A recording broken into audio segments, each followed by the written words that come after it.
Good morning students.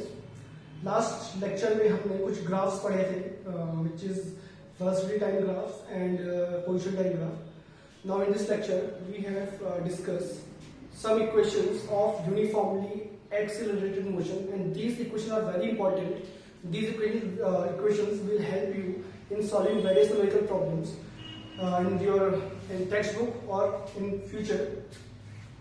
So firstly, there are three equations of motion. First equation of motion is given as v equal to u plus at. This is the first equation of motion. Now second is s is equal to ut plus half at square. This is the second equation of motion. And third equation of motion is v square is equal to u square plus 2as. These are the three equations of motion. तो बच्चों यहाँ कुछ terms use हुई है, वो अभी आप उन टर्म्स से फेमिलियर नहीं होंगे, तो उन टर्म्स से मैं आपको फेमिलियर करवा देता हूँ।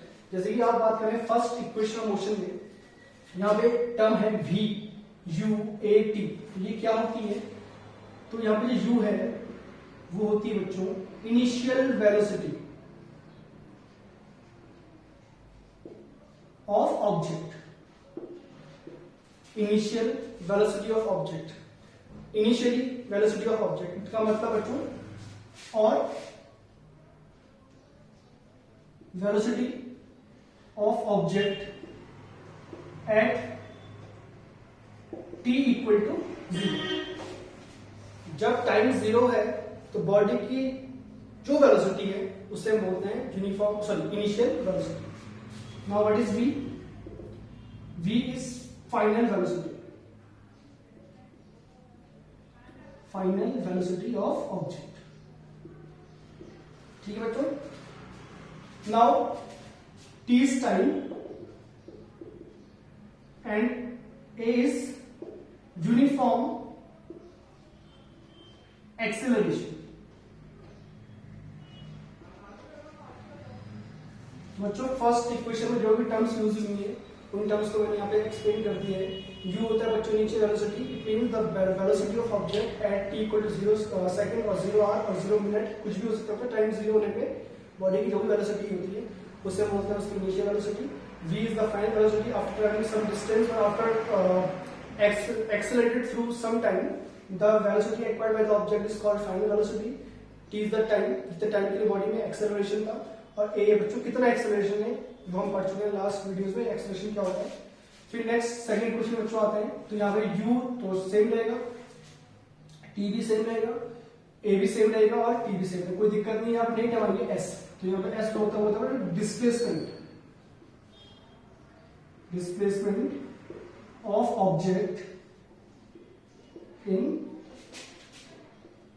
Given time.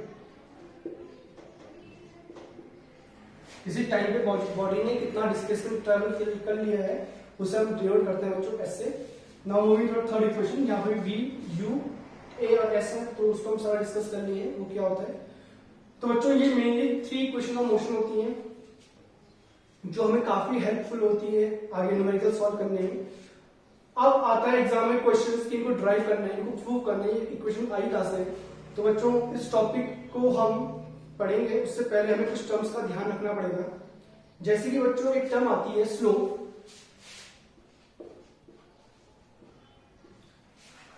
ये स्लोप क्या होता है? तो बच्चों स्लोप को अगर हम सिंपल लैंग्वेज में समझें, वैसे ही टॉपिक थोड़ा भी एडवांस लेवल का है, आपका सिलेबस का नहीं है, बट फिर भी स्लोप का यूज यहाँ पे होता है। तो मैं शॉर्ट में आपको स्लोप एक्सप्लेन कर देता हूँ। स्लोप क्या होता है? किसी भी ट्राइंगल में, किसी भी राइट ट्राइंगल में नहीं, एक राइट एंगल ट्राइंगल में, ध्यान रखिए स्लोप हमेशा हम राइट एंगल ट्राइंगल पे ही फाइंड कर पाएंगे। तो ये राइट एंगल ट्राइंगल है, this is perpendicular, this is base, suppose this theta angle, this angle, and this is hypotenuse। तो बच्चों स्लोप होता है इस ट्रायंगल का, इन शॉर्ट उसको हम इंडिकेट करते हैं परपेंडिकुलर अपॉन बेस। ध्यान रखिए बच्चों, किसी भी ट्रायंगल का अगर हमें स्लोप फाइंड करना है तो पहले हमें ये ध्यान रखना है कि ट्रायंगल राइट एंगल ट्रायंगल है या नहीं है। अगर राइट एंगल ट्रायंगल है तो हम उसका स्लोप इजिली फाइंड कर सकते हैं, और स्लोप फाइंड करने के लिए हम यूज करेंगे perpendicular upon base, this is the slope of this triangle. अब कुछ टर्म्स और भी हैं बच्चों, जैसे कि अभी हम जब इन्हें प्रूव करेंगे तो उससे पहले हमें कुछ टर्म्स का नॉलेज रखना जरूरी है। तो जैसे कि हम बात करें एक्सेलरेशन,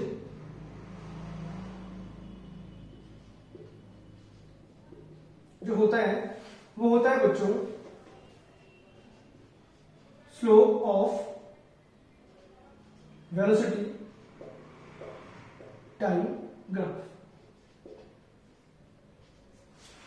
जो एक्सेलरेशन होगा बच्चों वो होगा slope of velocity time graph. ये टर्म हमें ध्यान रखनी है, ये आया कहां से इसको हम बाद में प्रूव कर लेंगे, पर फिलहाल आपको ध्यान रखना है जो एक्सेलरेशन होगा वो होगा slope of velocity time graph.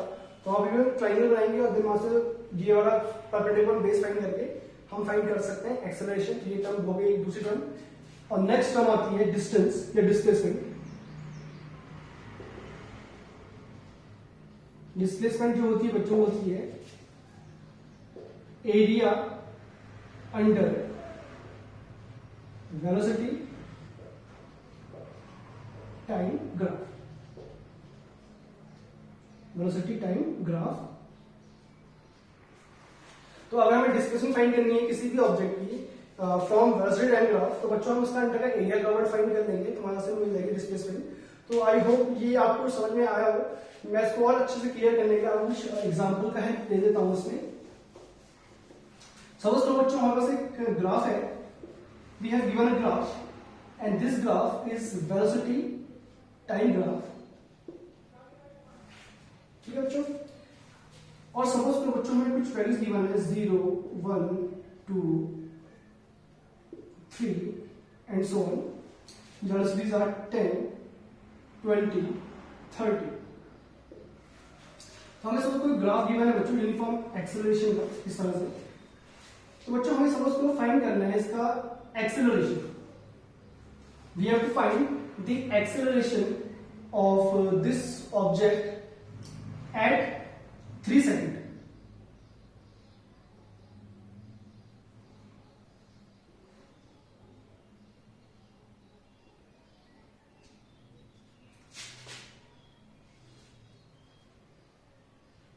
We have to find the acceleration of the object at 3rd second।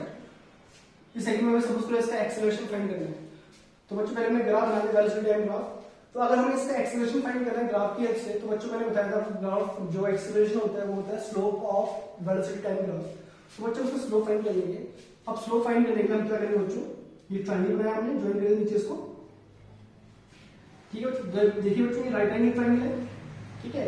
और जो स्लोप है वो क्या होता है बच्चों, देखो स्लोप होता है वो होता है परपेंडिकुलर अपॉन बेस। तो बच्चों इस ट्रायंगल का अगर हम परपेंडिकुलर फाइंड करेंगे बच्चों, तो क्या आएगा परपेंडिकुलर, ये इसका परपेंडिकुलर आ गया, this is perpendicular and this is base. तो we can say the acceleration of the object is the slope of velocity time graph and slope of velocity time graph is equal to perpendicular upon base. तो what is the value of perpendicular, this is 30 and what is the base, this is यहां से लेकर यहां तक का base कितना है, distance कितनी है 3 है। तो we can say it is 10 metre per second square. This is the acceleration of velocity, sorry the acceleration of object we have calculated from the velocity time graph. हमें स्लोप कैसे find करना है बच्चों, इस क्वेश्चन से आपको काफी समझ में आ जाना चाहिए। Now moving to the next topic, displacement.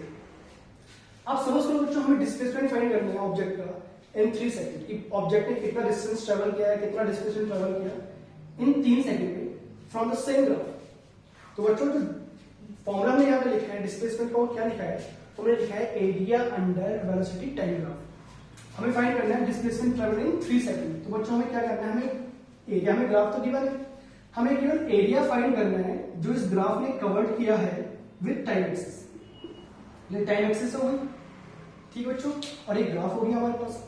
तो इस ग्राफ में जितना भी एरिया कवर्ड किया है इस टाइम एक्सिस के साथ, उससे हम क्या फाइंड करेंगे, डिस्प्लेसमेंट। अब बच्चों हमें अब अगर इस ग्राफ को आगे प्रोड्यूस करें तो ये ग्राफ तो आगे ही जाने वाला है। तो कितना बड़ा एरिया फाइंड करेंगे, हमें बाउंड्री का अंदर लगानी है, वो डिपेंड करता है टाइम के अकॉर्डिंग। तो फिलहाल इस क्वेश्चन में हमें टाइम गिवन किया है 3 सेकंड में, तो 3 सेकंड में बाउंड्री लगा दी। ये इसका मतलब हमें यहाँ से लेकर यहाँ तक का ये पूरा जो एरिया कवर किया है इस ग्राफ में विद टाइम एक्सिस वो हमें फाइंड करना है। और जो हम एरिया फाइंड करेंगे उससे हमें क्या मिल जाएगा, डिस्प्लेसमेंट। तो बच्चों डिस्प्लेसमेंट हम फाइंड करें, डिस्प्लेसमेंट को हम ऐसे डिनोट करेंगे, तो बाय डेफिनेशन वो होता है एरिया अंडर वेलोसिटी टाइम। तो बच्चों हमें इसका एरिया फाइंड करना है इस शेडेड पोर्शन का। तो आपको दिख रहा है बच्चों शेडेड पोर्शन क्या है, ट्रायंगल है। What is the area of triangle, half base into height. ये फॉर्मूला आपने बच्चों पढ़ा है लास्ट क्लास में। तो what is the base of this triangle is 3 and what is the height of this triangle, this is 30, so we can say it becomes 45 meter. This is the displacement traveled we have calculated from the help of velocity time graph. तो I hope बच्चों की आपको ये acceleration और ये displacement में जो find किया है ग्राफ के कैसे फाइंड किया है ये आपको समझ में आ गया होगा। तो अब आगे बाकी हम नेक्स्ट लेक्चर में इन इक्वेशन का डेरिवेशन करेंगे from same graphical method. Thank you.